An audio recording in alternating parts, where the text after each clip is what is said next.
Didimus. Thank you, Mr. Speaker, for giving me this opportunity also to add my voice on this very important bill, the Finance Bill 2024. Honorable Speaker, in making a decision as to whether I support or oppose, I am guided by three things.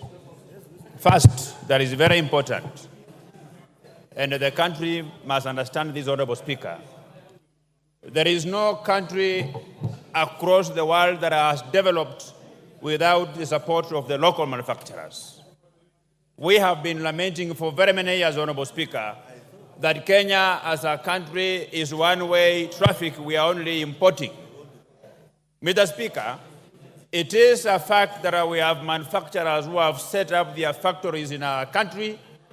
They have just employed less than 5 people, and what these manufacturers do, they just import finished products to distribute, yet they get all the support from the government of Kenya and from the taxpayers, Honorable Speaker.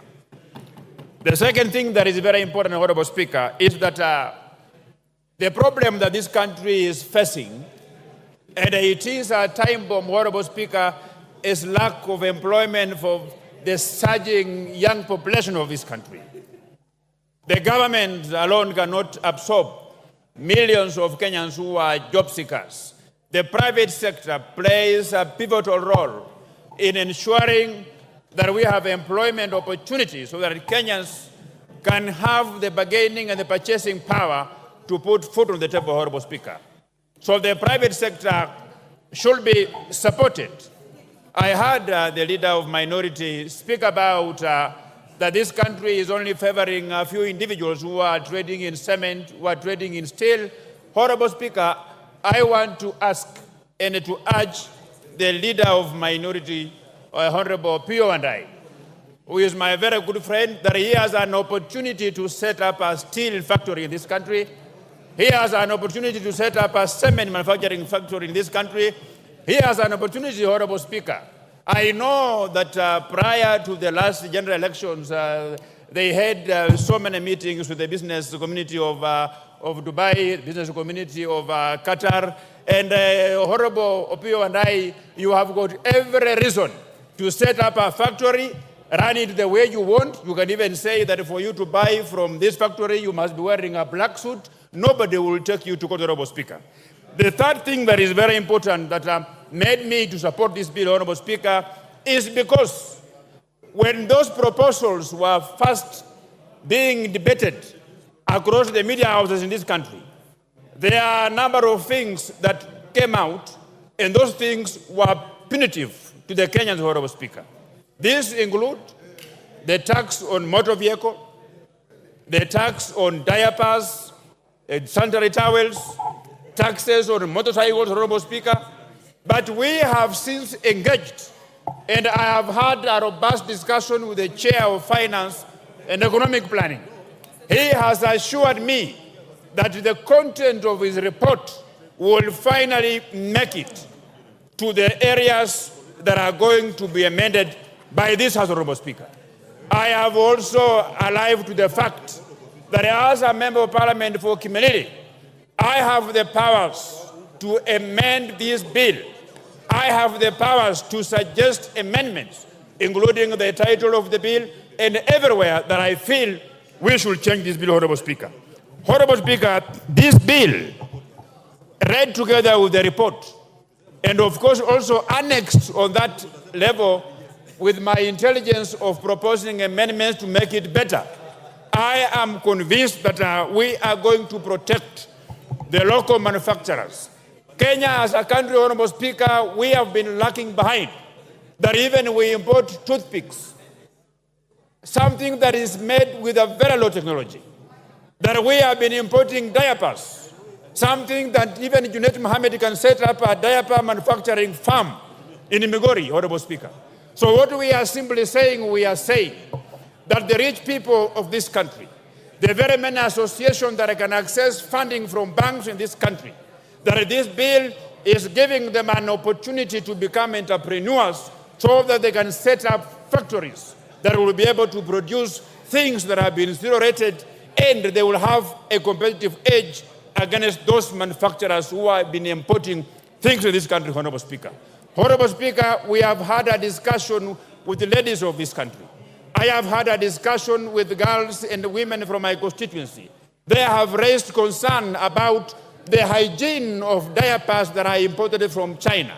It is from this basis, Honorable Speaker, that we persuaded the Chair of Finance and Economic Planning to persuade this committee that they should consider putting an eco-levy on sanitary towels that are imported from this country while zero-rating the locally manufactured one, Honorable Speaker.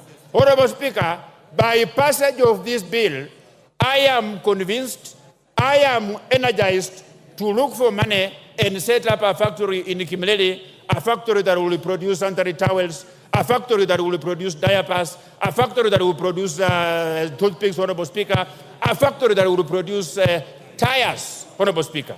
Honorable Speaker, I have listened to the members of the other side vehemently oppose this bill, and they are saying that this bill proposes increase in taxes for tires of even the wheelchairs, for tires of wheelbarrows, for tires of motor vehicles that are used locally by very many people, Honorable Speaker. Honorable Speaker, I don't blame them. You know, reading is not very easy. This finance bill, the report that the chair budget and his team produced is voluminous, Honorable Speaker.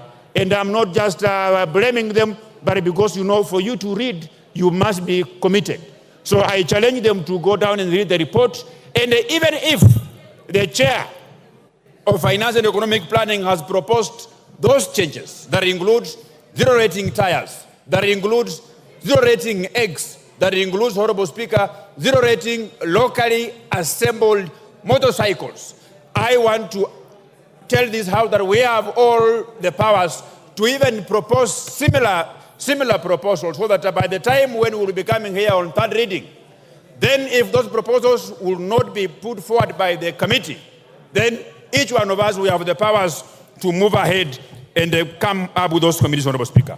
Honorable Speaker, this bill, we have been grappling with the problem of unemployment in this country. There are very many factories in this country, Honorable Speaker. This bill is going to put a stop on people whom I can refer to them as conmen.